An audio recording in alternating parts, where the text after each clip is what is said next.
Hi again, everyone. Dr. Tom McNamara here for our course in Prep for College Math. And in this video, we're going to start working on fractions. Okay, so throughout our course, we have gone over the basics of the arithmetic operations of whole numbers, addition, subtraction, multiplication, and division. Then we've extended that to working with integers, in other words, working with both positive and negative numbers. And now we'll cover the world of fractions, and all this will build up towards working with algebraic expressions by the end of the course. Okay, but when we're talking about fractions, fractions give us a way to express parts. Okay, so this is especially useful when we are doing things like measuring units. Okay, we can't always get an exact length once we have our predetermined unit. We want to measure something off, so we might not be able to use a whole unit to get what we want. We might have to use a portion of that whole unit. And fractions are a way to talk about equal parts of a whole. So for example, this is a visual representation of the fraction 2/3. Okay, I've got a rectangle that I have divided into 3 equal parts. I am shading 2 of the 3, so this is a representation of the fraction 2/3. Okay, the number on top is my numerator, and the number downstairs is my denominator. Okay, so the denominator tells you the total number of parts, and the numerator tells you how many parts you are working with at the moment. Okay, now there are many different ways to represent a single fraction. Okay, there are many equivalent ways to represent a fraction. For example, if I do this, okay, I haven't really changed the proportion of the figure that is shaded in blue. But if we look at it, we can see now there are 1, 2, 3, 4, 5, 6 parts, and 4 of those parts are shaded blue. Okay, so I can do some further subdivisions as well. Let me take each of these vertical guys and break them up into 3. Okay, so once again, same proportion of this figure is shaded blue as before. Nothing has changed about the ratio of blue shaded boxes to unshaded boxes. But we can see here, let me see here, I've got 18 boxes total, it looks like. So 1, 2, 3, 4, 5, 6, 7, 8, 9, and then another 9 for 18 boxes altogether. And let me see, 1, 2, 3, 4, 5, 6, 12 of those boxes are shaded. I have 6 shaded boxes up here and 12 shaded boxes down here. So these were all considered equivalent fractions. Okay. All ways we could represent that same figure. Okay, so there's a quick way to tell whether 2 fractions are equivalent, and that is to write your fractions in simplest form.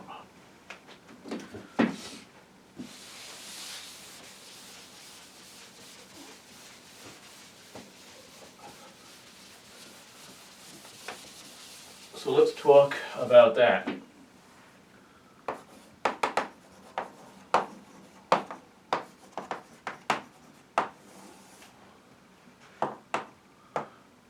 So a fraction is in simplest form when the numerator and denominator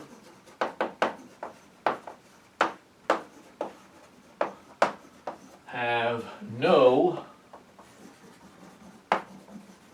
common factors. Okay, so your fraction is in simplest form when your numerator and denominator have no common factors. So once again, I want you to note that we are building on the stuff we have already discussed. If you look back to chapter 1, I believe it was closer to the end of chapter 1, maybe 1.7 or 1.8, we actually spent a lot of time talking about breaking numbers up into factors. Okay, hopefully you mastered that because it's going to come back again here. Okay, so for example, 12 over 18, that was a fraction we were just working with. This is not in simplest form. We can see the numerator has a factor of 6 and the denominator has a factor of 6. And those factors of 6 can be canceled out, leaving us with 2/3, and this is in simplest form. Okay, no common factors between the numerator and denominator any longer. Let me look at a few other examples of breaking a fraction up into its simplest form.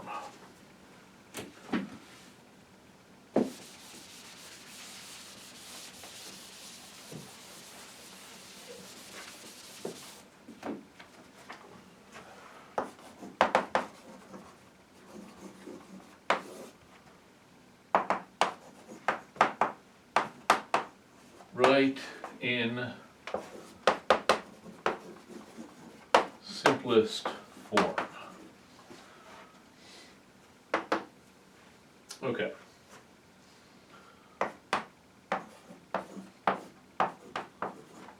So 20 over 48. So when you're doing this, you really have to have your multiplication facts down. You need to know what numbers divide into what other numbers. Okay, so I notice here 20 is divisible by 4. It's 5 times 4. And 48 is divisible by 4. It's 12 times 4. So those factors of 4 can be canceled. And now there are no more common factors there any longer. Okay, let's do a couple more. 66 over 108. Okay, now I guess the surest way to get to the simplest form of a fraction is to kind of completely break your component parts down. Okay, so up top, we have the prime factors of 66, 2 times 3 times 11. And 108, let me see what I can make of this here. I believe, okay, well obviously it's divisible by 2, right? So it's 2 times 54. 54 is 6 times 9. 2, 3, 3, 3. Okay, so 2 times 2 times 3 times 3 times 3. Okay, 2 factors of 2, 3 factors of 3. So I can cancel out one of the pairs of 2, I can cancel out one of the 3's, and this leaves me with 11 over 18 as that fraction in simplest form. Okay? So, going all the way down to the prime factors. So you can, any factor that appears in the top and bottom, you can cancel out when you're trying to go for simplest form. Okay, one quick thing to note.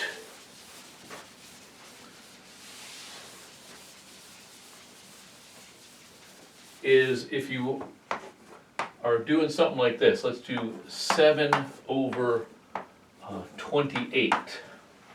Okay, so the denominator, 28, has a factor of 7. 4 times 7 is 28. Now, the numerator also has a factor of 7. Some people are tempted to just cancel out the numerator, which you can, but some people want to put a 0 up there. That's not what you need to do. You need to think of it this way, okay? What's the other factor of that numerator? Well, you can't break it up any further. 7 is a prime.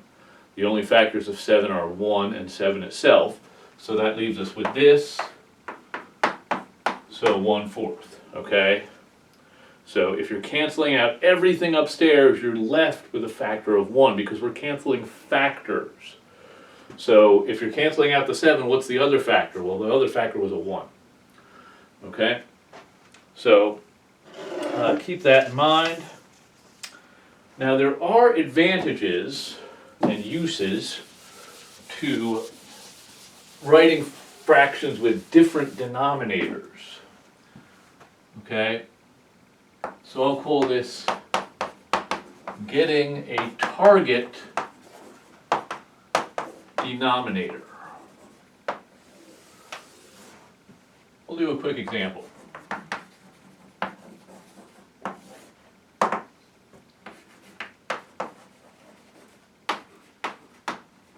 Okay, a class has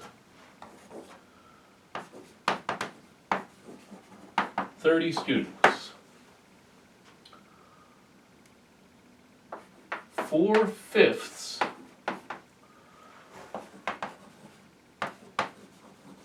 of the class watch the football game.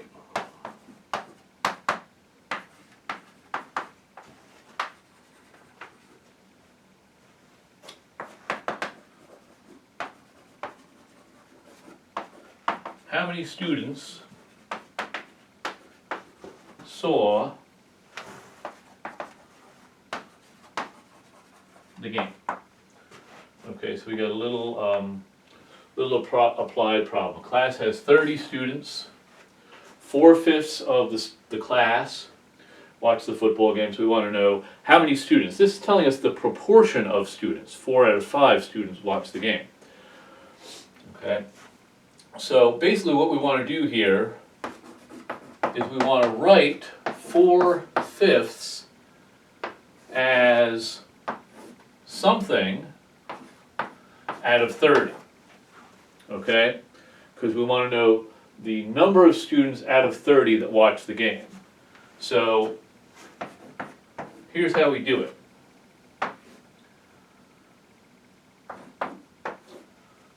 Basically you're asking 5 times what equals 30. You got a 5 down here, you want it to be a 30. 5 times what is going to give you 30? A little bit of thinking shows you that a 6, 5 times 6 will give you 30. Okay? So if we're going to do something to the denominator, and we want to keep the fraction equivalent, we have to do the exact same thing to the numerator. So if we multiply the denominator by 6, we got to multiply the numerator by 6, so we can see 24 out of 30 students watched the game.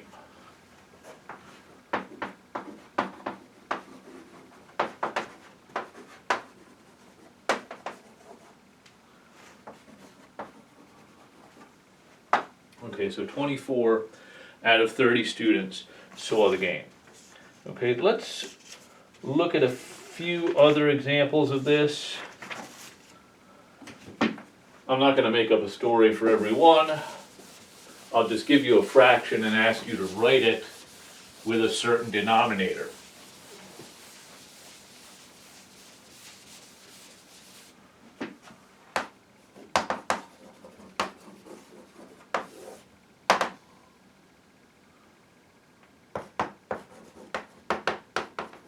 Write 7/15 with denominator 45. Right, 7/15 with denominator 45. So basically we're thinking like this. 15 times what will give me 45? Okay? Well, 15 is of course a factor of 45. It's 15 times 3. Okay, so our target is 45. If we hit the 15 with a 3, we will get our target. If we're going to do something to the denominator, we have to do the same thing to the numerator. So if we multiply the 15 by 3, we also have to multiply the 7 by 3. So written with a 45 in the denominator, this is 21 over 45. Now you might say, Dr. Mack, why on earth are you concerned about writing fractions with different denominators? Well, once we get a little further in this chapter, we're going to start adding fractions. And if we're going to add fractions, they have to have what's called a common denominator. So we will need to change the way the fraction is written so that it has the appropriate denominator. And this is basically what we're going to have to do there. So this is prepping us to do that work on adding fractions, okay? Everything in this class is going to build towards something else, so please do not skip any of the steps. Make sure you try to master every stage, because it will get used later. Okay.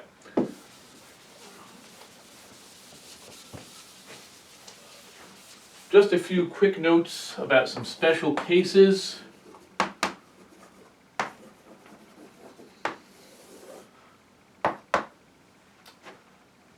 So anytime you have a 1 in the denominator, that's just equal to a whole number.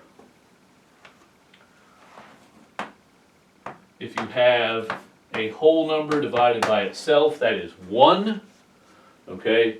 And if you think about our interpretation earlier, you have 5 parts altogether, and you have 5 of those parts. So you have the whole thing. So you have one entire unit there. Okay? Here, your part is 1 unit big, and you have 7 of those parts, so that means you have 7 things. Okay?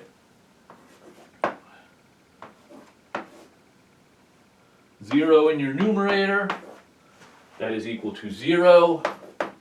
And if you have a 0 in your denominator, that is undefined. Okay, we've been over that before. So nothing new there and there. Okay, 0 in the denominator is undefined.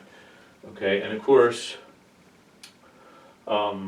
we can make sense of this, okay? Remember, one of the goals in this class is make math make sense. So 0 over 6 equals question mark. Well, of course, every division fact is equivalent to a multiplication fact. For example, something like this. 24 divided by 6 equals 3. Sorry, 24 divided by 6 equals 4, because 6 times 4 equals 24. So whenever you do a division fact, you're really talking about a multiplication fact. Okay, so 0 divided by 6 would be something that makes this equation true. 6 times what equals 0? Well, if you're going to multiply and get 0, if you multiply by 0, then you will have an appropriate answer.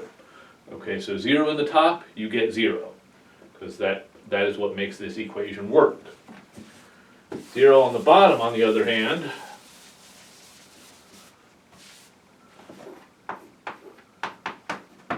well, that would mean, whoops, I said 0 on the bottom and then I put it on the top. 0 on the bottom, on the other hand, well, we're trying to make this equation work. 0 times question mark equals 6. Unfortunately, there is no number I can fill in for that question mark to make this work, because 0 times anything is 0.